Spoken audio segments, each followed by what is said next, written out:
আসসালামু আলাইকুম।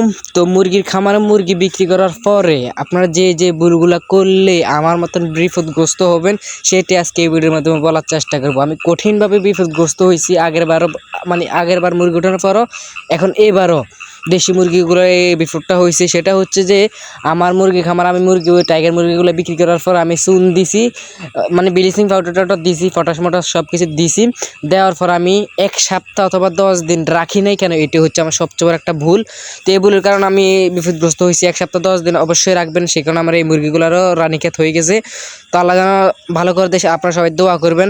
আর এই মুরগিটা আমার একটু বেশি অসুস্থ, মানে আরও 2-1টা মুরগি আছে, মূলত এই মুরগিটা আমার বেশি অসুস্থ ছিল।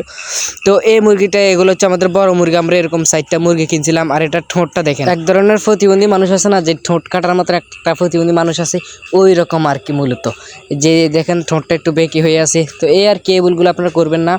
তো সবাই ভালো থাকেন, নিজের প্রতি খেয়াল রাখেন। আসসালামু আলাইকুম।